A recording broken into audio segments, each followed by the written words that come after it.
I'm back with another wrap up.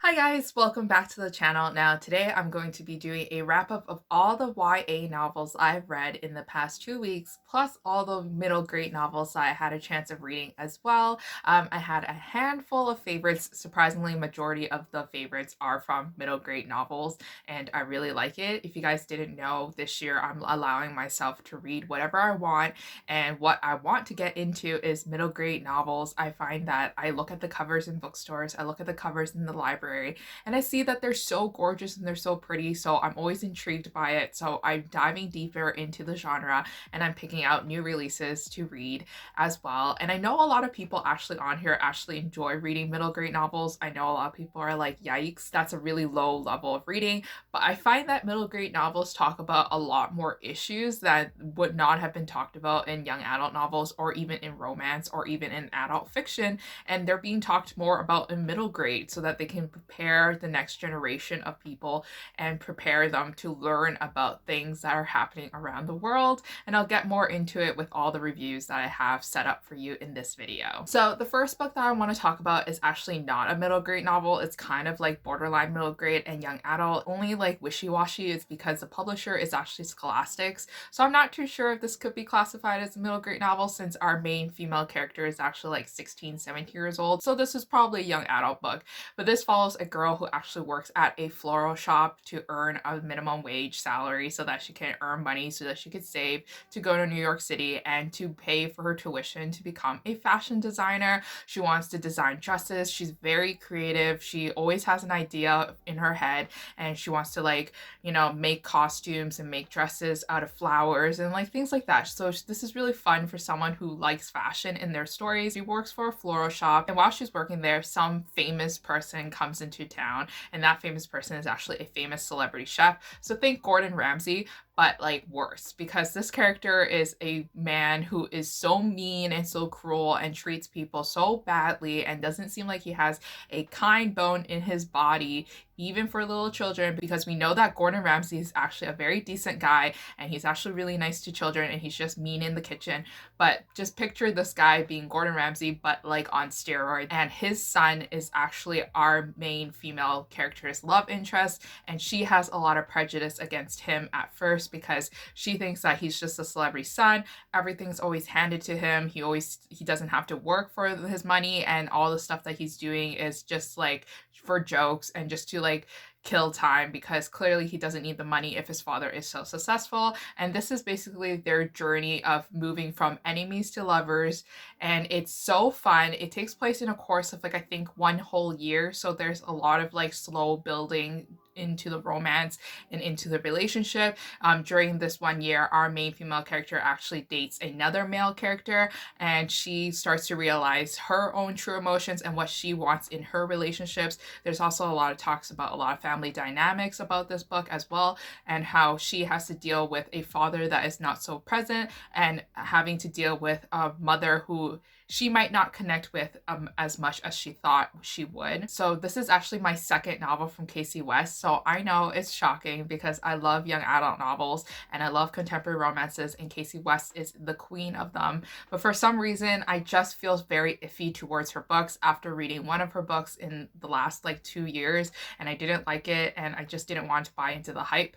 But since I had an arc of this, I decided to pick it up and read it. I gave this one 3 out of 5 stars. Will I read more Casey West novels in the future? Maybe, quite possibly, I'll pick up another audiobook for it. The next book that I read that is a young adult novel is Wesley, James Ruined My Life by Jennifer Honeybourne. And Jennifer Honeybourne is actually a Canadian, so she actually lives in the same province as I do. I didn't know this until I invaded her IG messages and told her how much I loved her books and how fluffy and romantic they are. These books are the perfect books to read during the summer. They are so lighthearted, but they also dive into like deeper issues as well. And this book is about a girl who was best friends with this boy named Wesley James, and they had a great friendship friendship going along when they were children, like when they were 12 years old. They were great friends and they were best friends, and they got into this giant fight. Something happened and he left the town because his parents were leaving the town anyways for another job, and that was the end of their friendship, and that was the start of her hatred towards him. And all this time she thought that it was him that caused her family to fall apart,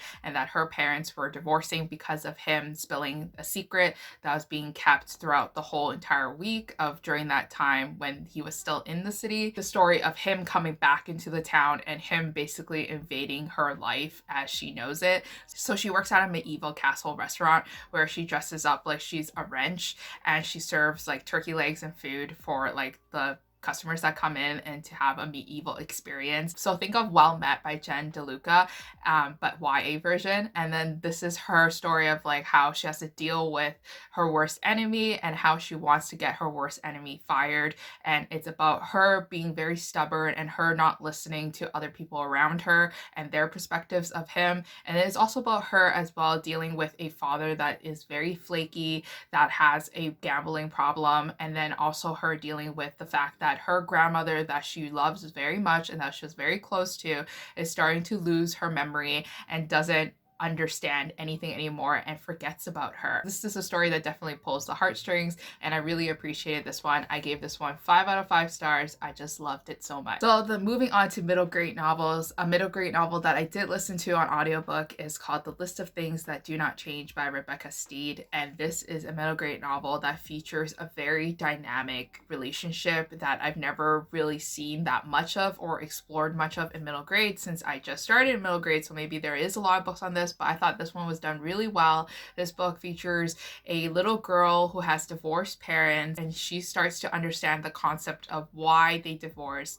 and his love for his boyfriend. And it turns out that her father is actually gay, and her father is actually trying to have a relationship and start a family with another man, and she is all for it. She loves it. She thinks there's no reason for them to not get married, and she doesn't understand like why people have all this prejudice against a gay couple and gay relationships. And it's about someone younger who may not understand like different cultures and different opinions and different worlds, learning to adjust to that and to learn about like the cruelties of the world sometimes from judgment. And I really liked this book. I thought it was very cute in a way, and it was very heartbreaking, and it was also really realistic. I gave this one a 4.5 out of 5 stars. So moving on to the next middle grade novel I read, Dear Sweet Pea by Julie Murphy, and this is another middle grade novel that features characters that are gay.